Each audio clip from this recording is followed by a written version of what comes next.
வணக்கம். ஓம் தொலைக்காட்சியின் பிரதான செய்தி அறிக்கையோடு இணைந்திருக்கின்றோம். நாளை மறுநாள் ஞாயிற்றுக்கிழமை தைப்பூசம் பௌர்ணமி விரதம் அனுஷ்டிக்கப்பட உள்ளது. நாளை மறுநாள் ஞாயிற்றுக்கிழமை தை மாத பௌர்ணமி விரதம், தை மாத பூஷ நட்சத்திரம் தைப்பூச விரதம் அனுஷ்டிக்கப்பட உள்ளது.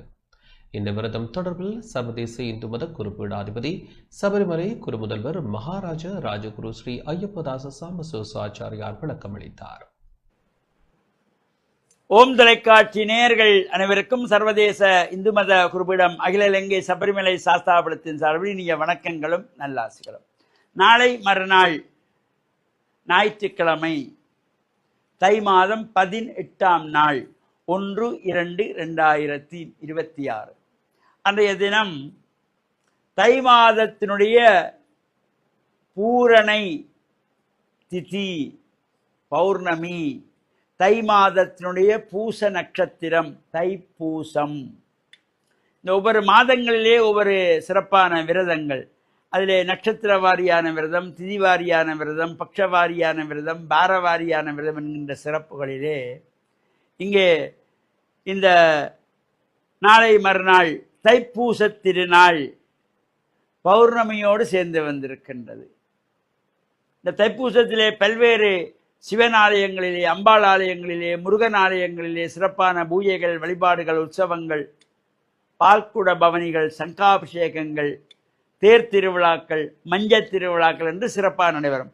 அந்த வகையிலே யாழ்ப்பாணம் இனிவில் கந்தசுவாமி ஆலயத்திலே உலக பெருமஞ்சம் என்று போற்றுகின்ற வகையிலே இந்த மஞ்சள் திருவிழா சிறப்பாக நடைபெறுவது. பல்லாயிரக்கணக்கான அடியர்களெல்லாம் புடைசூழ அந்த மஞ்சத்திலே முருகப்பெருமான் ஆரோகணித்து வருகின்ற சிறப்பான நிகழ்வுகள் நடைபெறும்.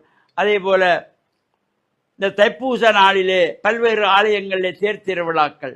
அந்த வகையிலே யாழ்ப்பாணம் புங்குடுதீவு அரியநாயகம்புலம் ஸ்ரீ வீரகத்தி விநாயகர் ஆலயத்திலே ரதோற்சவம் என்கின்ற தேர் திருவிழா சிறப்பாக நடைபெற இருக்கின்றது.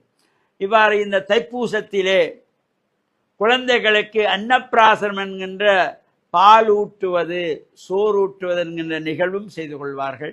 இந்த தைப்பூசத்திலே வித்யாரம்பம் கூட செய்து கொள்ளலாம் என்கின்ற நல்ல சிந்தனையோடு நாமும் இந்த தைப்பூச நாளிலே ரதோற்சவங்கள், அதே போல மஞ்சள் திருவிழாக்கள், தீர்த்த உற்சவங்கள், சங்காபிஷேகங்கள் நடைபெறுகின்ற ஆலயங்களிலும் சென்று ஆசாரசீலராக இறை வழிபாடுகளை செய்து இறையருளையும் பூரணமாக பெற்று மண்ணில் நல்ல வண்ணம் வாழ ஓம் தொலைக்காட்சி நேயர்கள் அனைவருக்கும் சர்வதேச இந்து மத குறிப்பீடம் அகில இலங்கை சபரிமலை ஸ்ரீ சாஸ்தாபுரத்தின் சார்பில் நல்ல ஆசிகளை கூறிக்கொள்வதில் மன மகிழ்வு கொள்கிறோம்.